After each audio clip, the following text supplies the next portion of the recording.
I met someone at a coffee shop tonight that walked in with a Bible, and he happened to sit next to me. So before I left the coffee shop, I just started up a conversation where I just asked simply, "You find anything good in there recently?" And he kind of took a little deep breath and said, "Yeah," and opened up to Psalm 17, and he found the last line of Psalm 17 to read to me, and it says in KJV, "As for me, I will behold thy face in righteousness. I shall be satisfied when I awake with thy likeness."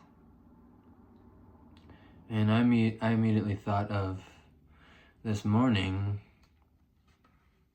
that I didn't get into meditation or prayer as soon as I woke up, and that I got into looking at my phone and scrolling for who knows what information to distract me from the discomfort in my mind and soul. And I didn't find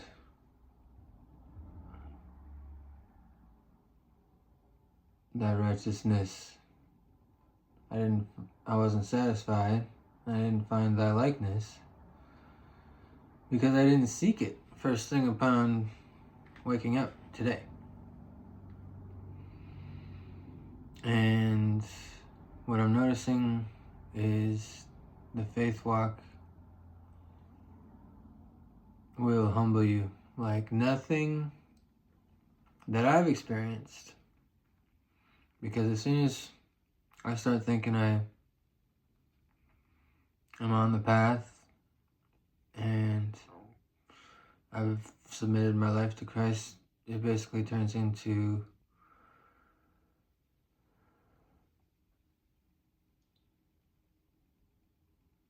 well, maybe I've got work to do. There's clearly things that I'm still struggling with. And learning how to be gracious throughout that is something that I can see causing a lot of people that are in faith to eventually say, "I'm out. I give up." Because why would God have that much mercy for me who fails him, who claims his goodness and then can't obey what he wants for me?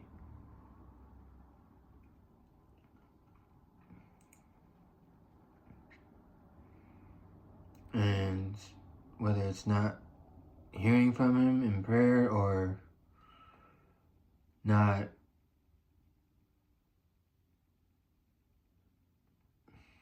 being able to keep the level of obedience that they want to keep, it can just become too much or seem like too much. And that hits me often. Like, this is too much for me.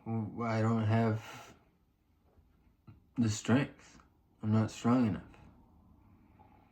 I'm not disciplined enough. And what I'm realizing is that's basically the point. I'm not strong enough. The flesh is not strong enough. You have to pray for strength and assistance from God in Jesus' name. And that burden of not being strong enough, I've seen it happen now, will be lifted.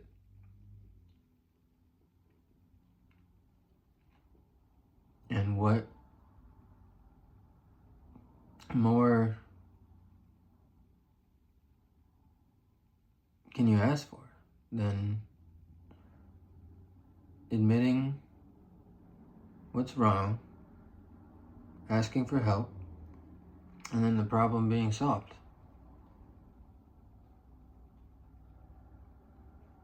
I'm not strong enough. Lord, would you help me through this? And then getting through it.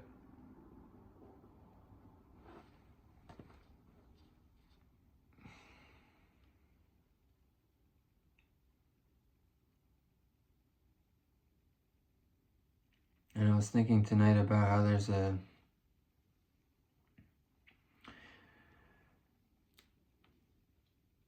sort of glow around people that diligently submit their lives to Christ. It's like layers of ego and selfishness have been intentionally peeled and what's the biblical term? Pruned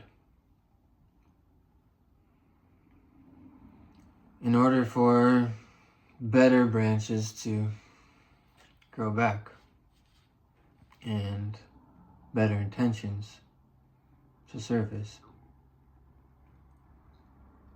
Because I will be confronted with everything I do wrong if I take the time to pray.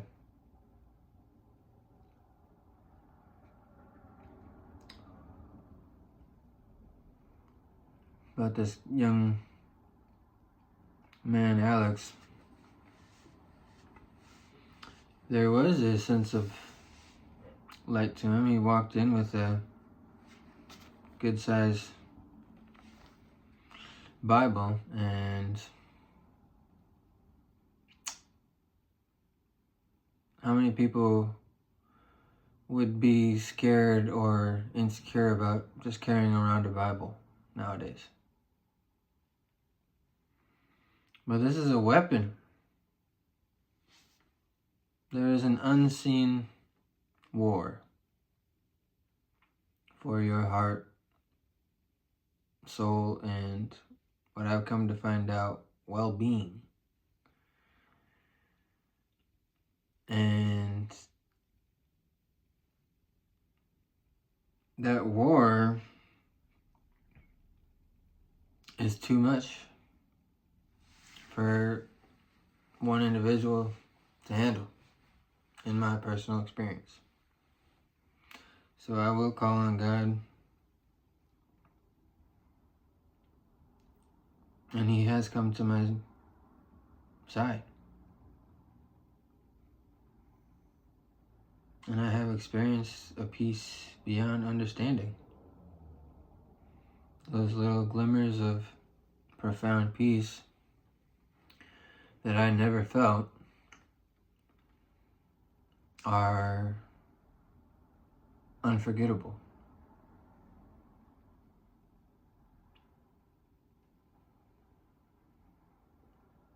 It's like, oh, this is what living was supposed to be like all along.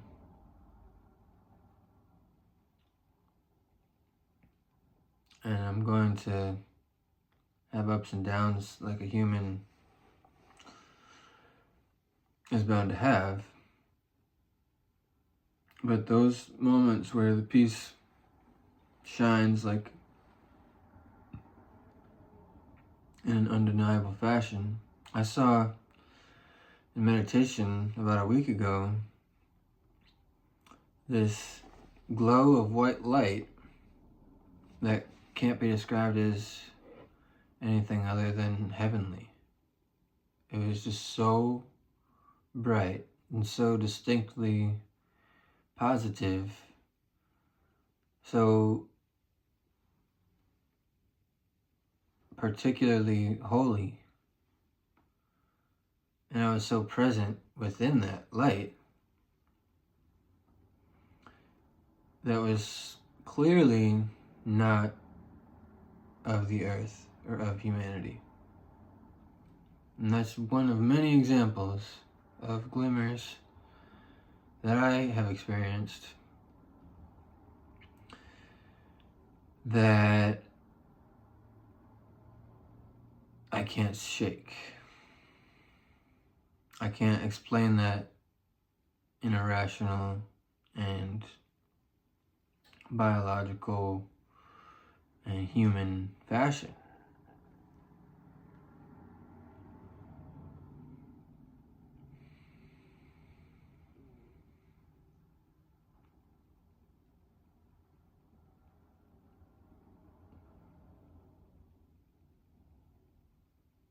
Second example that comes to mind is I asked God in a fit of grief and mourning over relationships and previous living location loss.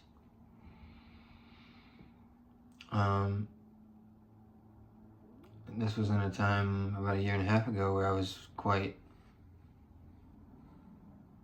stuck in a cycle of crying spells of grief. At one point, working, I just said, in a fit of frustration, basically, God, if you're real, just give me a sign. Convinced that there could not possibly be a God at that point that would want me to suffer that much. And I looked down to my left at that moment, and a caterpillar, a fuzzy black and maroon caterpillar, which turns out to be a moth after it does the cocoon, but at that very moment, a caterpillar falls to the ground from the house that I was working on. A symbol of transformation seemed like a direct answer to my request to God. That all of this suffering was transforming my heart, my outlook on life, that something positive would come from it, and to embrace that suffering season, isolation season, is the message that I took from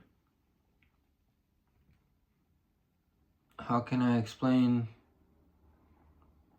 that a caterpillar would fall when I never see a caterpillar fall to the ground at that exact moment?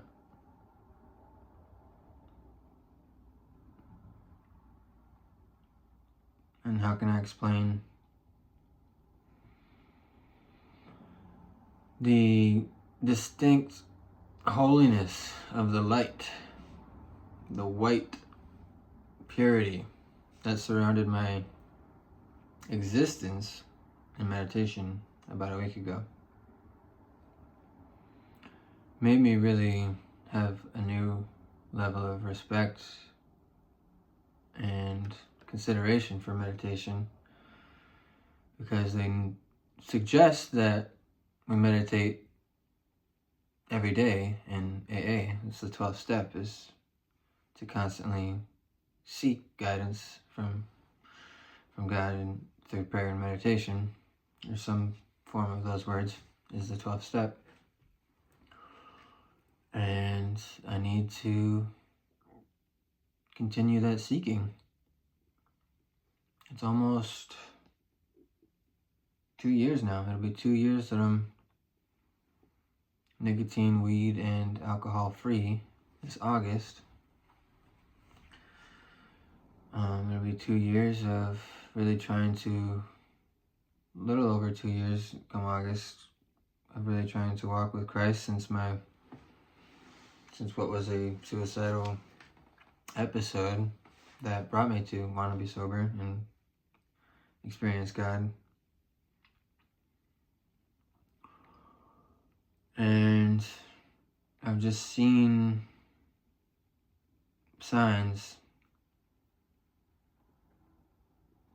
of being led on this narrow path ever since. and falling and then being led again and hoping to just stay on it. And I don't think I would have finished my album if I didn't pray and submit my life to Christ. I wouldn't have stayed sober, I know that much.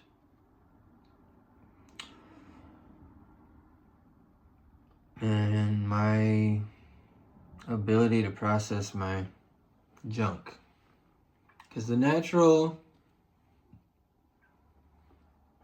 programming for this brain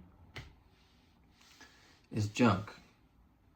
It's self-flagellation, self-aggrandizement. It's either in the pits or above people. Ego nonsense, which causes the average Irishman to just drink and smoke and laugh. Don't actually get into the thick of the crap and try to sit with yourself. No. Give me a beer, because that's... You haven't met my dad. It's probably what some Irishmen think. And that is not particular to only Irishmen, but the pattern of drinking away your uncomfortable emotions is just something that I couldn't do anymore. And I wanted to at least experience being able to say that I went a long period of time without needing to drink or smoke my problems away. Because I knew that I could do it, but I had never done it. And I knew that when I drank, my depression got worse. So what, like if you're trying to mourn the loss of a relationship or some uncomfortable changes, and you take a medicine to help with those uncomfortable changes, and then your symptoms get worse, and you want to die even more, I don't think that's the medicine for you. If you are smoking to not feel anxious, and then you afterwards feel anxious for smoking because it could be making your health and anxiety even worse, and you know that, but you feel like you can't stop, it's probably not the correct medicine. If there's a voice in your head that's trying to look out for you, what I'm trying to learn is to listen to it. And that spirit of defiance and that I'll figure out my own way has almost always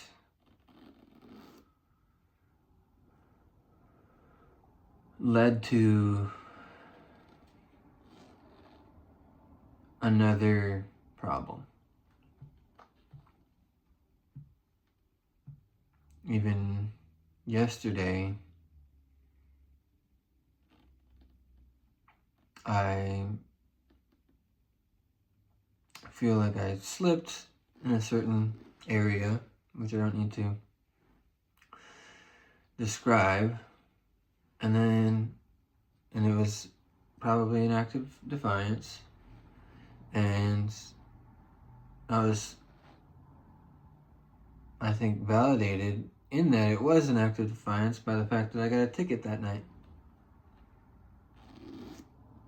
And that ticket was for another act of defiance, which was making a U-turn to get to the pizza place on a main road.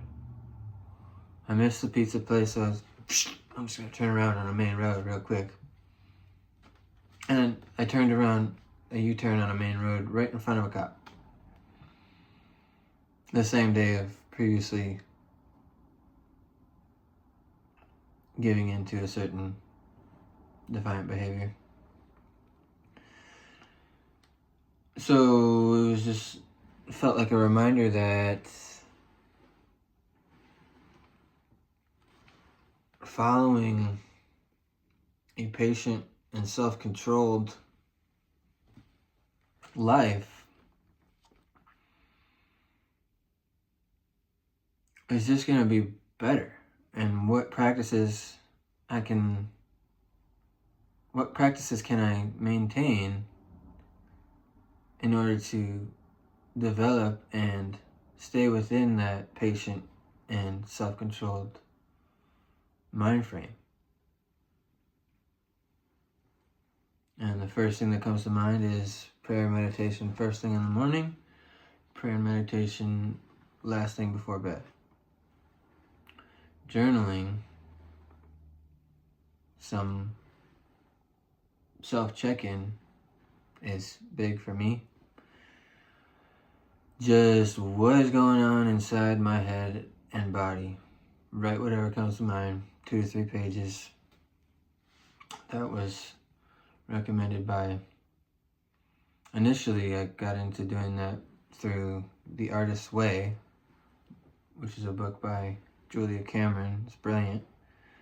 It talks about the morning pages, stream of consciousness writing daily, each morning. And you just eventually learn a lot about yourself.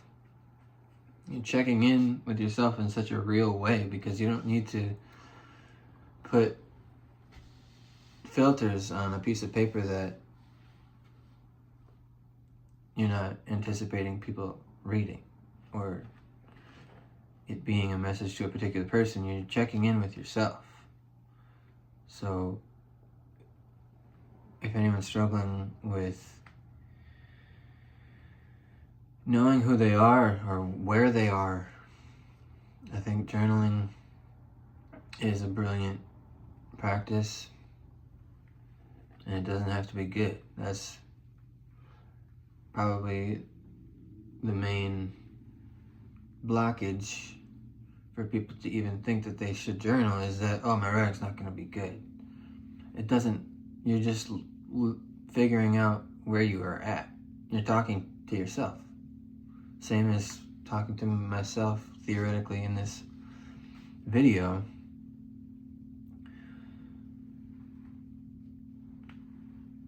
What harm could be done in figuring out what I want to say and where I'm at? And where I'm at is praying for another level of patience and self-control, and staying in the right practices as diligently and disciplined as I can, which I think the purpose of meeting that young man Alex tonight was, initially it pointed me to Psalm 17:15, which is, as for me, I will behold thy face in righteousness. I shall be satisfied when I awake with thy likeness. And the point that he made was, he thought of likeness as that God is satisfied with you.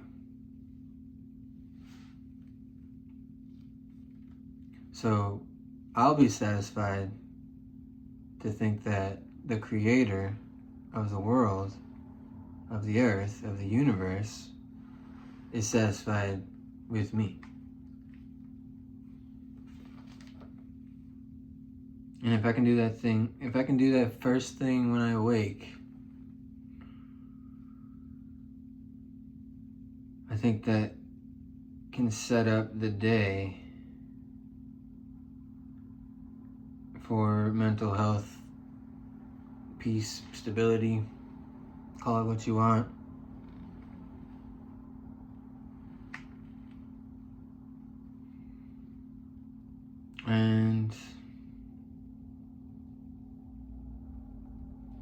all it would really take is 10. I mean, in previous times that I meditate first thing in the morning, it's 10. Sometimes you might get 25 minutes, but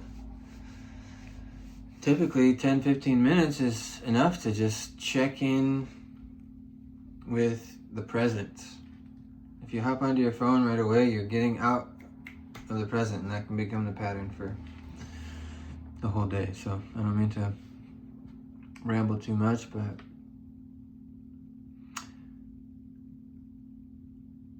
I want to do more long format, just talking like this.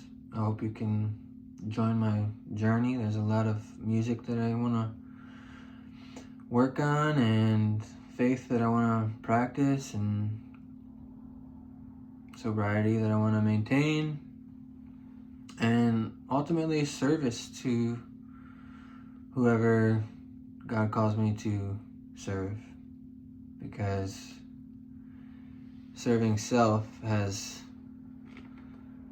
generally affected my mental and spiritual health negatively.